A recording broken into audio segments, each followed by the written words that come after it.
What's your relationship with alcohol like? Have you ever wondered what living a sober or sober curious life could do to increase your creativity and spirituality? Alcohol is a really tricky topic. It's one that's woven deep into our culture, especially if you're here in America. It's one that is woven into a lot of different stories around what it means to be a creative or an artist. And it's one that's really hard to unwind within ourselves. And with the holidays coming up, it's a good time for all of us to look at our relationship with alcohol and just ask, is there anything underneath it? Today's guest discusses her journey towards sobriety and how it transformed her relationship with her creativity, spirituality, and herself. Welcome to Unleash Your Inner Creative with Lauren LoGrasso. I'm Lauren LoGrasso. I'm an award-winning podcast host and producer, singer-songwriter, and multi-passionate creative. This show sits at the intersection of creativity, mental health, self-development, and spirituality, and it is meant to give you tools to love, trust, and know yourself enough to claim your right to creativity and pursue whatever it is that's on your heart. Today's guest is Zoe Pawlak. She's an artist, industrial designer, entrepreneurial leader, and speaker. Zoe's work has been featured in places like Architectural Digest, Interior Design, and Martha Stewart Living. Her paintings are also in the private collections of the Government of Canada, Cobie Smulders, and Club Monaco. I wanted to have Zoe on because I was super interested in her take on the connection between sobriety and creativity, and also because she has a lot of interesting insights on self-development, healing, and spirituality, and how they all intersect with creativity. From today's chat, you'll learn why sobriety can lead you to live a more creative life and what it could open up in your life, methods to tend to your mental health, how to listen to your deepest wisdom from your gut, heart, and brain, how to find a devotion around journaling, the power of breath work, and much more. Now here she is, Zoe Pawlak.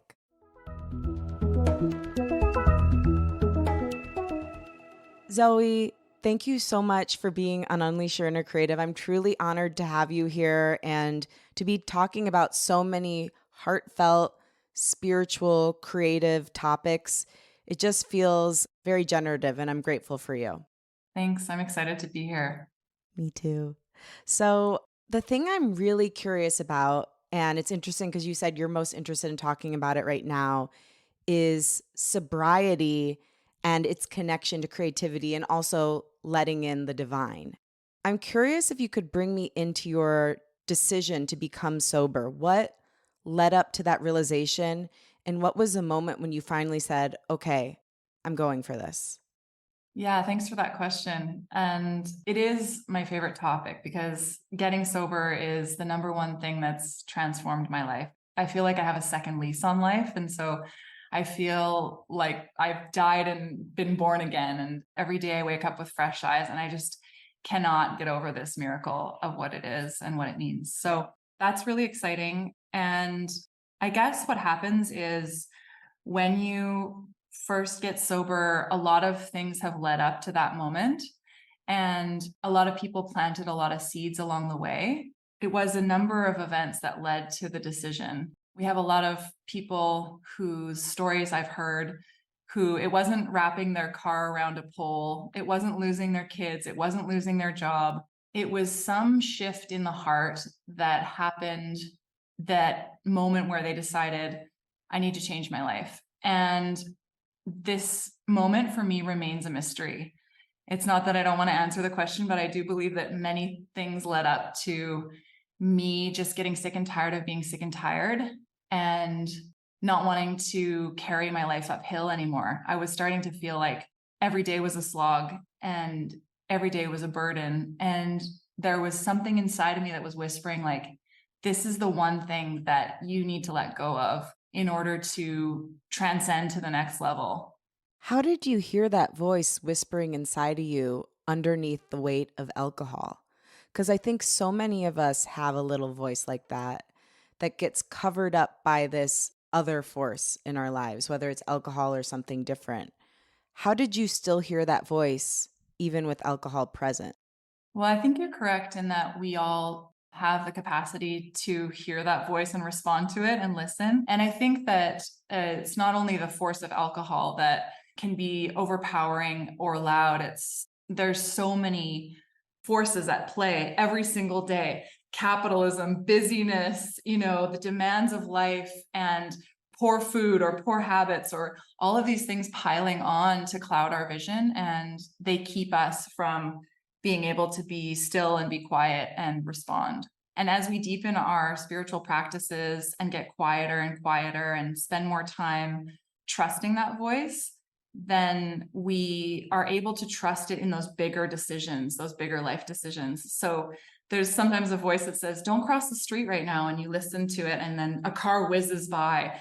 There's another voice that might say, don't marry that person, and you just don't listen. So it's in practicing in the smaller things, I think, that eventually the noise got so loud that it was time for me to let it go. I had known for a long time, and it was just a matter of responding and surrendering, I guess. And why do you think there is this misconception that the only way you really need to become sober, or like should become sober, is if you're in these extreme situations, like your car wrapped around a pole, or, you've lost your job, or your relationship is about to end? Why is that such a common thought process?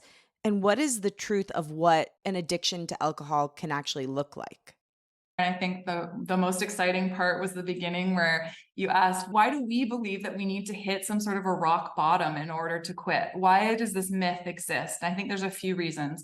One is we have a perception of who a real alcoholic is from TV and movies. So an older man under the bridge with a bottle that's covered in a paper bag, and so long as you're not missing work or abandoning your children, or, missing the kids' soccer practice, or barfing, at such and such, you wake up and think, I think I have a problem. And then you sort of run through what we think it is to be an alcoholic. And it's a very narrow range. And I love the work of Holly Whitaker, whom you've had on the show or interviewed before, because I believe that her and Laura McCohen and some other people early on introduced new language, contemporary language, whereby we began to understand that there's a spectrum of alcohol use, and that we find ourselves somewhere along that spectrum of use. The number one rule of Holly Whitaker's manifesto for hip sobriety was, we do not need to hit rock bottom in order to quit drinking.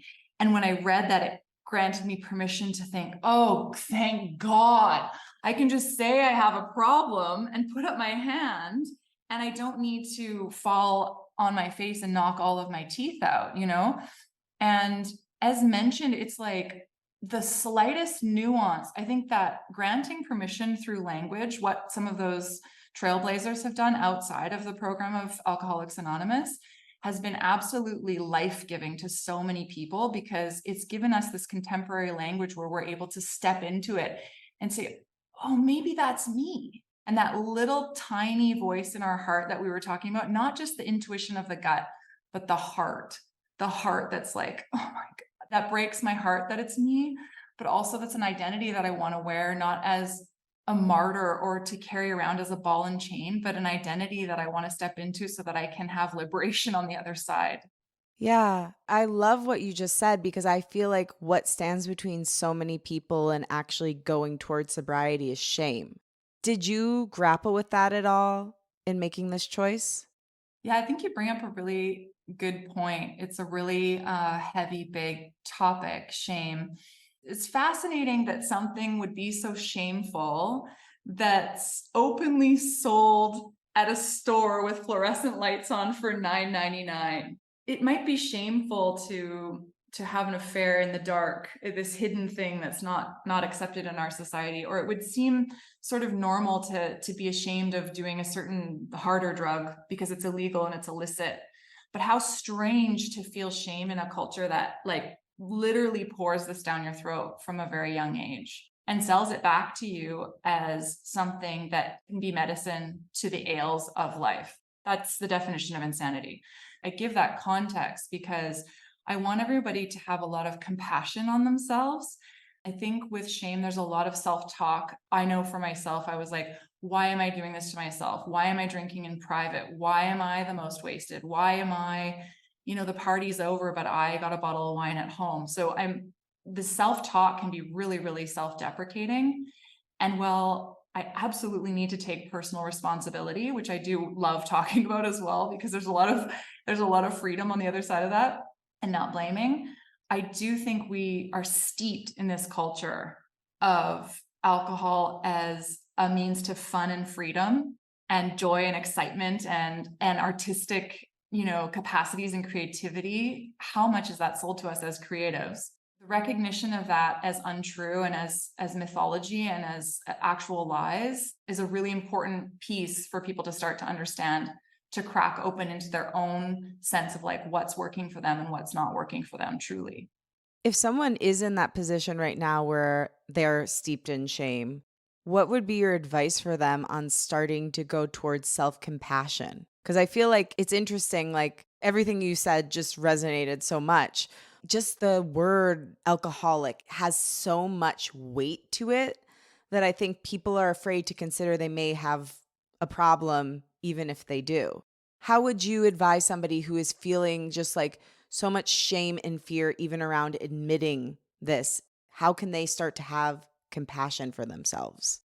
In most cases, if someone has a trusted friend, I think the best thing to do when I've been asked this question before is just the thing I needed to do was to tell somebody who was going to help me. I just had to put up my hand and be like, I have a problem. So everyone on the outside in the world thinks that I'm successful and that I'm doing really well. And there's a few select people who know that this might be a problem and suspect it. And I think the second we tell one person, it sort of like starts to crack our heart open. And it's also functional, right? And I'm saying this all like it has to be a safe person because a lot of people are around a lot of people who drink. And so it's like you tell your buddy, you're like, I think I have a drinking problem. He's like, you don't have a drinking problem. Like Sam has a drinking problem. And so it's like we're a part of the soup that we're in. So I think other sober people, if there's anyone sober in your life, like your uncle, Lewis. I have an Uncle Lou. You're very, very intuitive. It's a very bizarre name to have selected. But we can go to Uncle Lou if Uncle Lou's sober and be like, hey, like I've been struggling and that's all you need to say. And I think the right person, if they themselves have been through it, they're going to lead you to the right resources. But I mean, there's so many good things out there right now. And what I'm stoked about is that it feels like sobriety is having its time in the sun. Like it's having a moment where I have 2 teenagers and a lot of teens aren't even considering drinking right now. They're into maybe occasional psychedelics and a tiny bit of marijuana or nothing at all. They're just getting more and more sober. Wow. They're so healthy. Good for them. They have the internet for better or for worse. Yeah. Well, at least in this way, it's for better. There's something you said that is so true. And it's a question I wrote down, which is that so many people who are creatives or, consider themselves artists have this deeply held mythology that alcohol is synonymous with creativity, that if I drink, I will become more creative. And that's part of the creative lifestyle, sitting and drinking a whiskey and writing away. How do you rewrite that if that's the story and the playbook running through your head? Yeah, let's start there. And then I want to ask you about what creative things you found since becoming sober. Of course, if any of us were really honest with ourselves, we're like, did we write our best poetry when we were 3 glasses of wine in? And the answer is, of course not.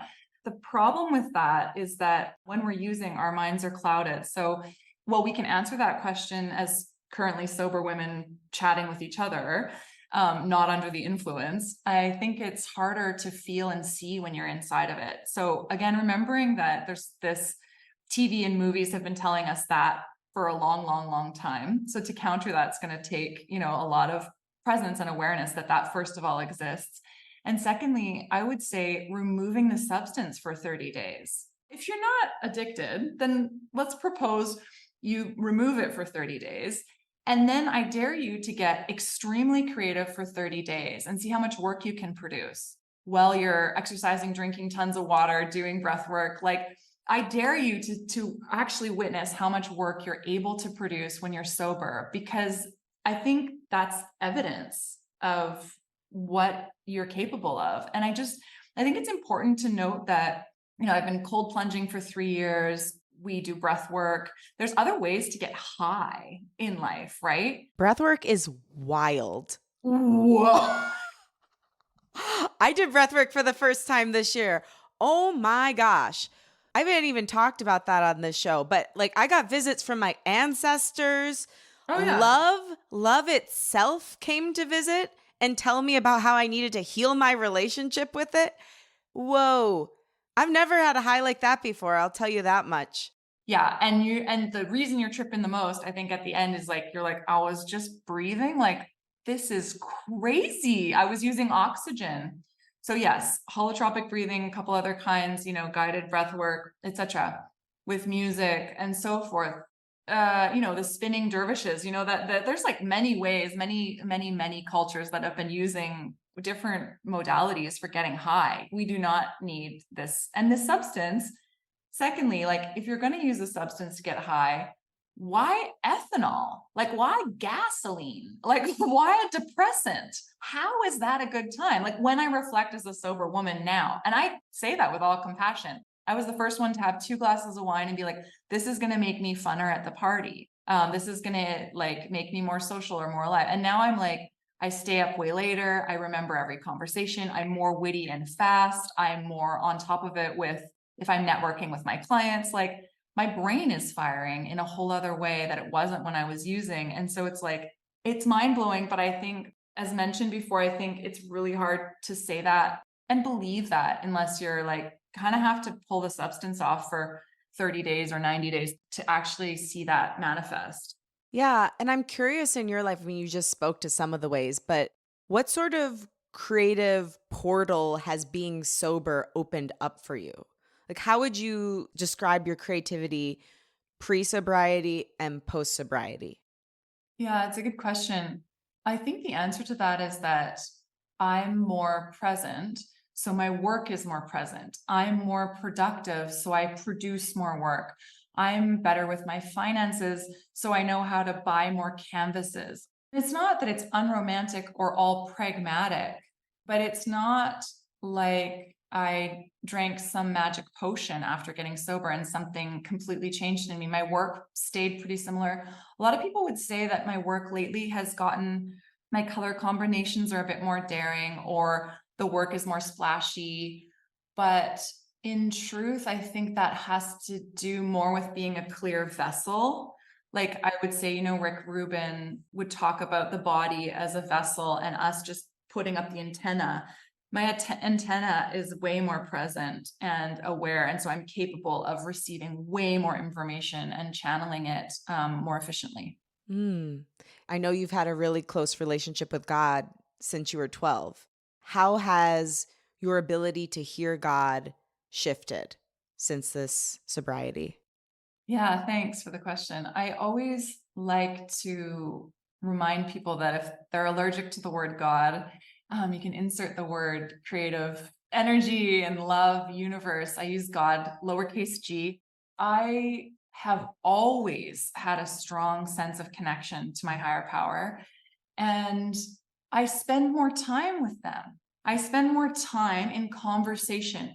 What will you have me do? How can I be of service? How can I make amends? I'm constantly in conversation. And I think one of the biggest things that I've had to do since getting sober is try to figure out how to not try to be in control all the time. A lot of people who use alcohol are extremely controlling.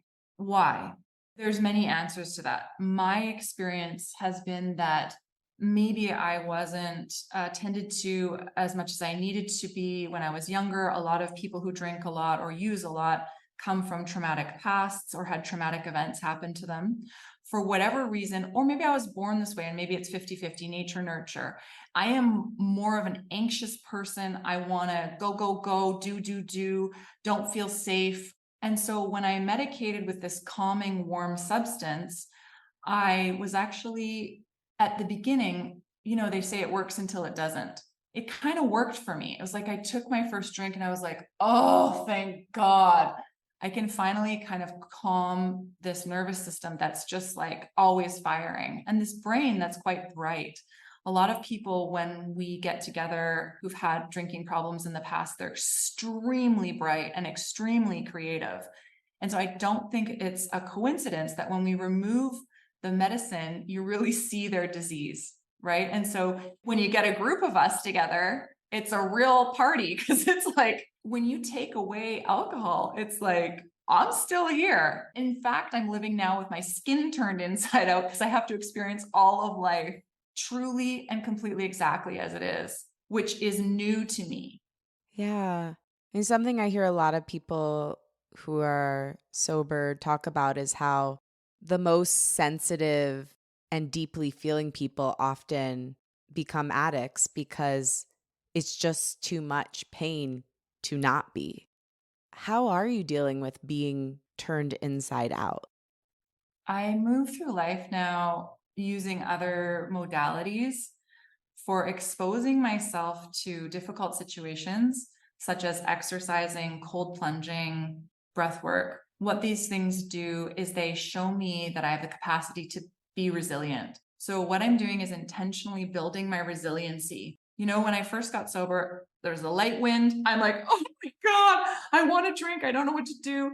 We cannot deal with life. Yes, you can, but you have to practice. And I'm raising two teenagers. Teenagers will find whatever is closest to them, available to them, whether it's marijuana, video games, TikTok, what's closest to me and what will soothe my pain, like a little soother or a blankie. This is very natural and normal. And what we want to do is just hand them different tools. I'm not doing a perfect or great job at that most days. I'm learning. And in this culture, it's extremely hard because, again, the forces are like so powerful. But I have two highly sensitive, empathetic kids, and I'm watching them grow up this way. And it is tough. Yeah. How have you been vulnerable with your kids while still letting them know, like, mom's here and she's going to protect you, but this is what I'm going through? Yeah, exactly. I think of the metaphor of being a flight attendant. Most of my life is spent being a flight attendant. I just hand out snacks and tell everybody that everything's going to probably turn out.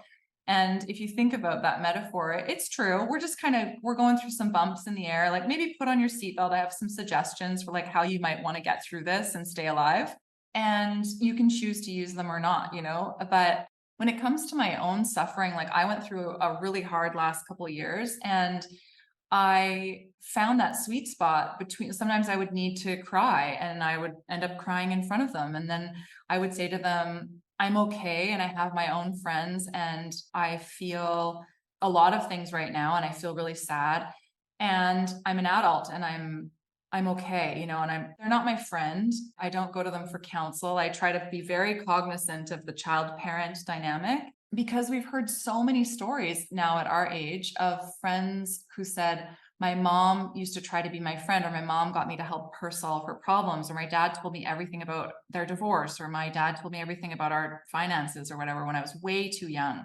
That said, though, in this contemporary time, like, kids know way more. My kids know kind of what's going on at my business, or my kids know my staff, or my kids, like, we're so integrated in a way that I don't think we were previously with our parents. Like, your dad went to some job that was like far away in some office building and you didn't really know what that meant, right? Whereas now, like, sometimes I'll bring my kids on like a work trip or something. So our lives are so integrated by choice, which I think is highly beneficial. My kids know that I'm human. I mean, if I died tomorrow, I would want my kids to know that my life was like a living example of how to try to get through.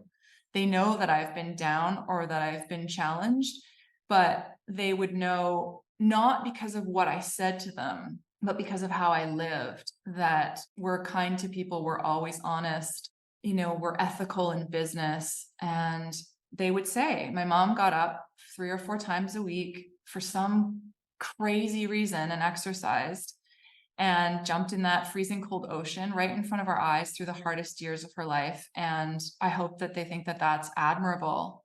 Mm, so beautiful. I know you mentioned this has been a particularly hard couple of years. How do you hold on to hope through darkness? You've got to hang out with really fun, funny, dark, strange, creative people. I have a list of names in my phone, and it literally says people to call if you're down. I have to keep things so simple. I have such a complex life and a complex brain, a complex heart, and a complex sort of situation going on with my teens and my life and everything. So I need to keep things really, really simple. And I have a list in my phone, who to call that's fun. Like, when I'm hosting a dinner party, like I invite the fun people first. It's like levity will get us through, and I have a tendency to be a little bit more serious, analytical. Sometimes that's a sincerity with which I approach life, but sometimes it can get to be too much. And so I need people in my life who remind me that we're here for a good time, not a long time, to laugh, even though it's, terrible sometimes. And when things get really, really hopeless, what I've had to learn to do this last couple of years that's different from years previous was call someone and just bawl, or say, I don't even know what my question is. Like I used to feel like I had to prepare a script that was like, hi, I'm calling because I'm really sad. And I think You're like a Thursday would be a good day telemarketer. to, yeah. I'm like, if you could buy me ice cream on Thursday, and if you could come by and tuck me in on this day. And like, I was almost providing solutions for people. And this year I've had to come completely broken open and just really let people carry me through like a life raft. That's been incredibly vulnerable and really, really challenging. That's such a beautiful share because I really think that's true. Like sometimes when we're so sad or so frustrated or in a long term dark place, we don't even really know what the problem is. Like if we did, we probably would have found a solution already.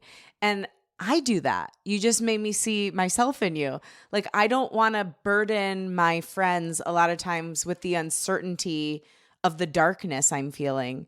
And so because I don't have a thesis statement for my sadness, I don't reach out. You just really changed my life. Yeah, when they say, what's wrong? And you say, I don't know. I'm just broken.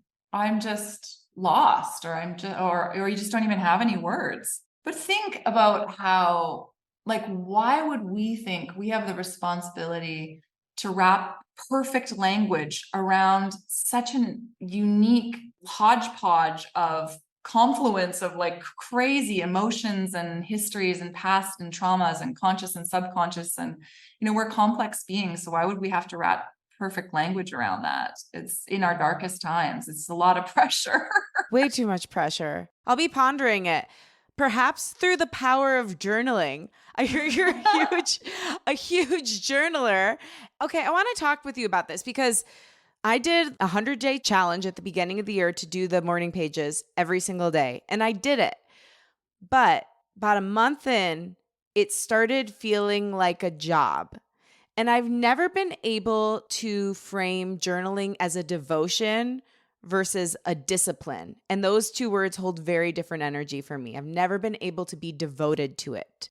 Mm. How have you found a way to have a devotion around journaling? Number one, and then I want to get into other journaling thoughts too. Devotion is the reverence and awe that I pay to what journaling gives back to me. I'm not its personal trainer. I don't have to show up for a certain thing. I'm not its daddy. I don't feel an obligation to journaling. It shows me its devotion. When I stand at the altar and the altar holds something up to me, and I'm broken and I'm empty and I'm human and I'm flawed and I need what's at the altar. What is left on the pages is an offering to me. So I stand at its feet, if that makes sense. Yeah.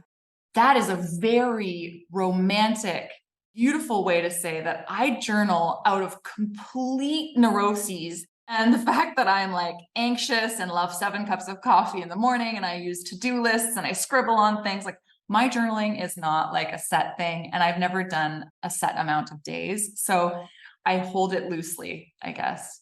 So when you journal, I think you just answered this, but are you just saying whatever is on your mind? Like, how do you start?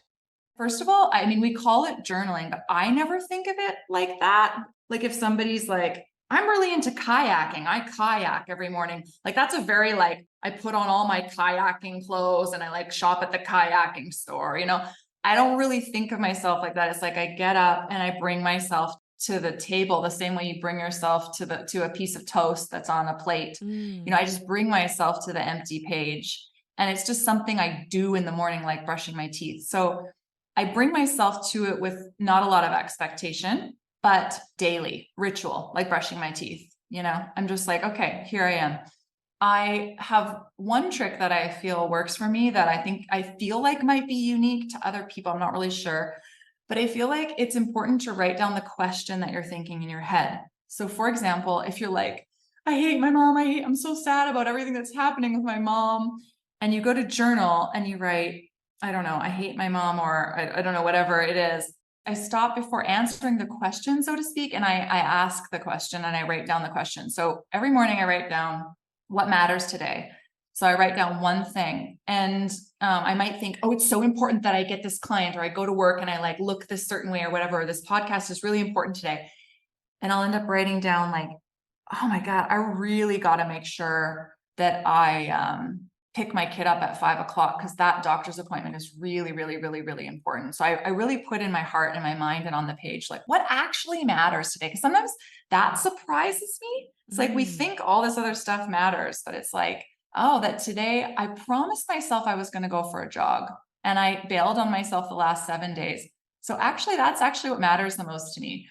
I do that. But I always write down the question too. So not just answering it, but writing down like, why am I afraid? And even seeing the question like, oh, you've got so much fear inside of you. Why so much anxiety? I'm able to look at the question. And so the question speaks back to me. So I think I have a really conversational relationship with journaling, where it sounds super dorky, but it's me and my journal in conversation and it's speaking back to me from the page. Yeah, I love that because I never look at it as something that gives back to me. I look at it as something I have to do. And that feels blah because it does give a lot back to me. Every time I do it, for me, I feel like it opens up a portal to the heavens and all of this information just starts coming through. And also, I just feel like I'm more myself. Like there's less barriers between who I am and the world. Like I'm just able to be a little bit more free with being myself when I'm journaling. If I could think of it as a means to have more intel from God and have more authenticity, I think I'd feel differently about it than I have to write 3 pages in the morning. Yeah. Yeah, that's why I've never had like a rigorous practice in that way. So yeah, but I'm that way with everything. Like I just try to exercise, between 3 to 5, usually 5 times a week, but like aim for 5, get 3, aim for 3, get 5. I don't really, it's just like if my pants fit, I kind of just keep, moving on in life. I'm not a very like strict, rigorous person that way. So I think that really takes off a lot of the pressure. How do you find that grace for yourself? That's a good question. I was actually asked that last night.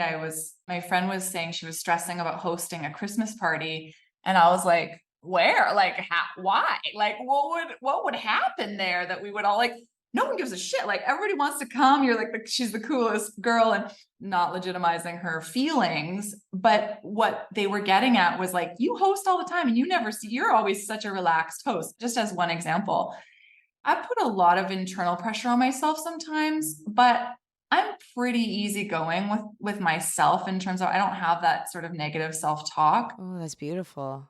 Yeah, I feel very fortunate. And I don't, sometimes when people do describe their internal dialogue or that landscape of that, like if you shared with me some of the things you tell yourself, I don't talk to myself like that very often, if ever, but maybe about certain topics. Sometimes it'll creep up, but my job now in sobriety is to like see something come up and then witness it and then sort of like let it pass through like a wave. That's not mine to carry. Wow.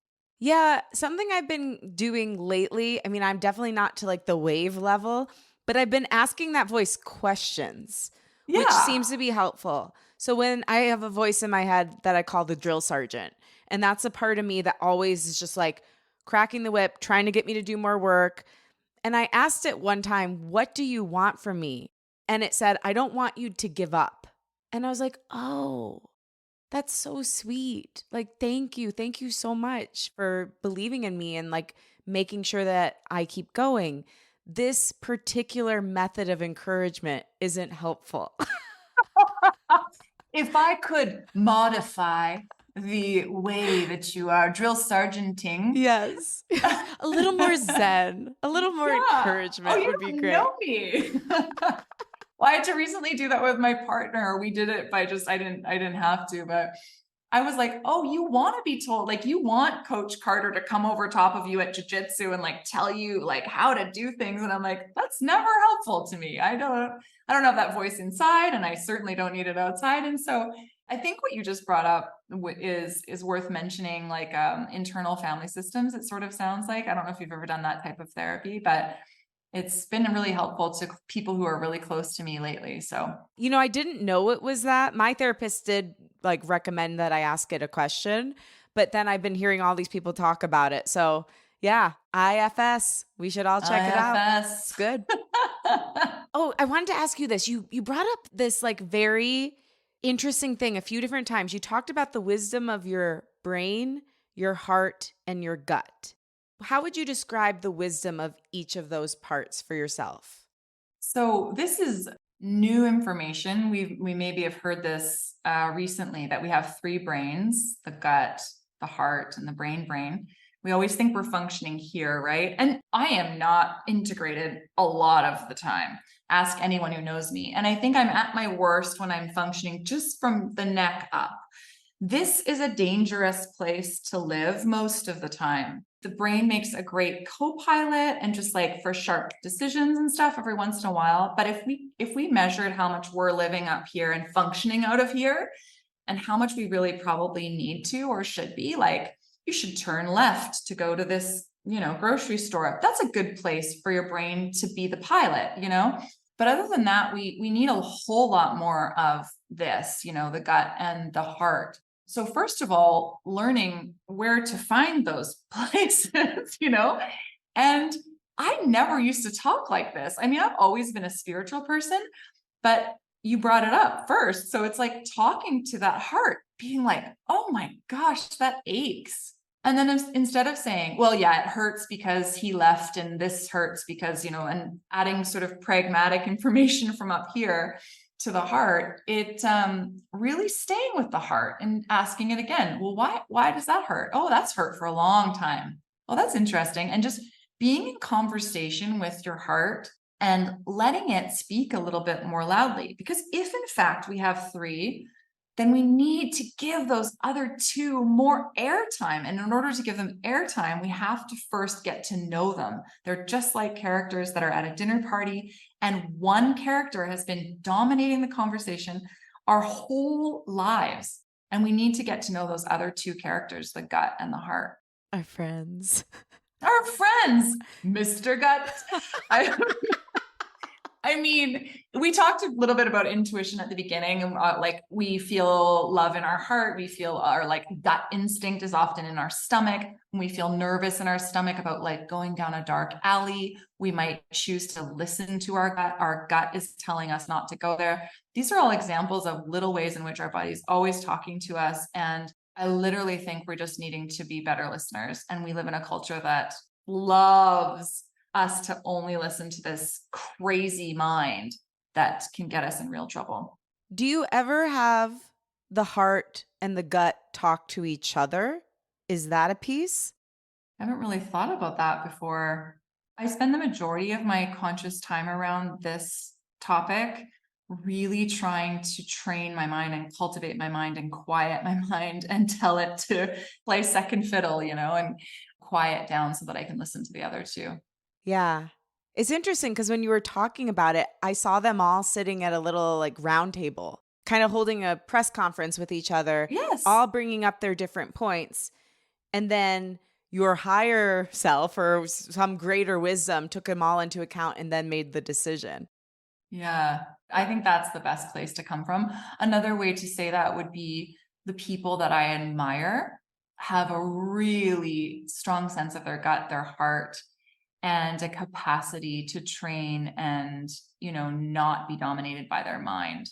Another way to say that is the most unhealthy people I know are just like brain, brain, brain, brain, brain, brain, brain, brain, brain, brain. I can't shut off my brain. And it's like, okay, I definitely come from that place, but I've had to find other practices other than drinking in order to, yeah, shut this thing off, because it's just go, go, go. Otherwise, it can be real trouble. Oh, real trouble. I always say I was a floating head for the first 31 years of my life, just floating, Mhm. totally detached from the neck down. and I'm definitely not there yet, but ever since I've started bringing that energy down and learning some of the wisdom of my body, life has gotten a lot better. 100%. Let's circle back to this divinity piece because I believe, as I know you believe, that spirituality and creativity are intrinsically linked. What is that link in your life? We're here in 3D form in this one body, which is a vessel. Then we sort of go on our spiritual path. We start to hear something like, well, you're a soul having a human experience. And I know whether you heard that when you were 13 or 31, you kind of go, oh, isn't that interesting? Okay, what is that? You kind of try it on like a costume, like, well, what would that feel like? What would that be like if I flip that on its head? And I'm not just this body, like a head on a skateboard, just like going. And I was like, a spiritual being in occupying this temporary experience in this space, and then you start to hear things on your spiritual walk that's like, we're all consciousness. So you're having your experience looking out from your eyes. I have these two eyes by which I sort of see things, and I start to perceive stuff. Whoa, okay, well, if that's true, then also the plants and animals, is maybe you have a really precious animal and you start to think, whoa, trippy, like that animal is having its own sense of consciousness too. And whoa, what if we're a shared consciousness? And then you start to learn about outer space, and your nerdy friend tells you about outer space, and you're like, it's how big? Like, what? That's insane. And the nearest star is, I don't know, 4 point something light years away. And what is a light year? And then you just start to think, holy cow, this thing is so much bigger than me. And perhaps you do mushrooms in the forest, or you stay on a sober route and you do some breath work. A long way of saying, wow, there is an infinity happening outside of me and inside of me. And once I start to even just recognizing that, it's like mind blowing, Yeah, it's a trippy place to kind of step into, because this infinite possibilities. And you're no longer just kind of like this meat body that's going to end at 87 and a half. And how does that channel into your art? I see that coming through the way you paint. How does that happen? I think it connects to that same question. How did I grow a human inside me? How is space infinity? Like, I have no idea why my lungs stay inflated while I'm sleeping. Like, I think approaching all of life as a mystery and not segregating creativity as its like own sort of category, that becomes so mystical. Like, I wonder if a person who spent their life chopping wood, like literally in front of them, wondering where every tree came from and wondering like how much oxygen was needed to make these trees, like there's an infinity amount of wonder that you can apply to the world. And when we're at our best, we're curious, and when we're at our absolute worst, we're closed off, isolated, and shut down from that wonder and that awe. And that awe, Mary Oliver says that awe and being amazed and telling about it is the beginning of devotion. And so being in awe as a starting point, and then the telling about it, mine happens to be a visual storytelling, a career and a lifetime of using a visual language and developing a visual language to tell people about the internal landscape and the shared human experience. Wow, what a vessel to be in for a while. Wait, can you just tell me? I saw your Mother Mary painting and I love Mother Mary so deeply. I was raised Catholic. She's one of my favorite parts of Catholicism that have come with me. And tell me about how you were inspired to paint Mother Mary. I'm not kidding you. It's the most beautiful painting I've ever seen of her. Thanks for saying that. That's really generous. I also am in love with Mother Mary. For those of you who don't know, there's this beautiful sculpture in Rome called La Pietà, which is the pity, which is the mother holding the Christ child in her arms. And in it, we see the Mother Mary, the sun is sort of melting, yet he's made out of marble. It's truly remarkable. What you see in that is a mother's love for her child. I was raised super liberal, left wing, kumbaya kind of church. I'm very fortunate that I was raised in a room full of left-wing feminists who called themselves Christian, who wanted to devote their lives to the poor. So that's sort of some context for where I came from. But I also was always obsessed with Mother Mary, and the visual of her, there's, In many of them, she's standing on a snake, which I love. That's so badass. My true devotion, actually, and the influence for that particular painting that you're referring to came from my time spent living in Mexico, because the Virgin of Guadalupe is like a beautiful, amazing, colorful, like her robe is blue and covered in the stars, if I remember correctly. And yeah, so I'm obsessed as well. I love the feminine goddess, sort of the integration of that into the Christian church, which has been so completely lost and obliterated, if not, demolished.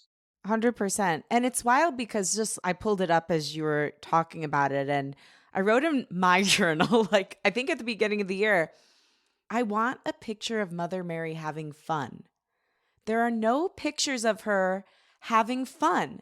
And I think she deserves that. I mean, she delivered Christ to the world. Come on. The woman deserves to have some fun. And I feel that this painting you've made, she does have joy. Like I see joy in this painting, and I've never seen one with joy. So thank you for delivering that to us. That probably comes a little bit from, like, I got to see places of devotion, places devoted to her in Mexico. There is sort of like a lot of the Catholic imagery is wrought with this heaviness and this, sadness that she's carrying, or this, carrying sort of the weight of the world, it feels like. And I mean, she's often in grief or mourning or whatever it is, but you're right. That particular painting has quite a bit of levity to it, which I think is unique. Yeah, it's really beautiful. Everyone, you got to go check it out. So there were so many directions we could have gone in. I mean, I had a million more questions for you, but I do want to end with your Oracle deck because I know you have that out. How did you get the creative hit to make those? And who are they for? Like, who should be buying your Oracle deck and could use it as a spiritual and creative tool? Yeah, so we just created an Oracle deck. I say we as a team, it's all my artwork and my words, but my team did such an incredible job on layout design and everything, from my copywriter who helped transform these words into gold. It was definitely a group effort. I created an Oracle deck because I wanted to find a way to combine writing, my words, with artwork. And I was always opposed to planned obsolescence and never participated in like making a huge run of prints and selling them, for example, for very inexpensive. So I couldn't find a way until I thought of this deck 3 years ago to combine my words and artwork in a way that was authentic, sincere, high-end, sort of beautiful. And I also just wanted to make something to be of service. So I want people to own this Oracle deck, pull a card in the morning, and each word comes with a piece of writing that I wrote, but also a journal prompt so that they can feel supported in their daily journal practice. So if they are struggling with their journaling practice, they can feel like they can go to the deck and use it every morning or evening whenever they want to enhance that process. And I feel like pulling a card helps you to be a bit more self-reflective, hopefully. So reflecting on, oh, how am I not being trusting or trustworthy? Or what does trust mean to me, for example? And kind of carrying that in your pocket throughout the day, and not only having you feel some sense of accountability, but mostly a sense of curiosity around what each card might bring to you at any given moment, and how that might stir up new questions inside of you. Ooh, well, I can't wait to be stirred. I think I need it. Zoe, you are awesome. Thank you for your vulnerability and your amazing insight. Thank you for being here. My pleasure. Thank you so much. It truly was a joy.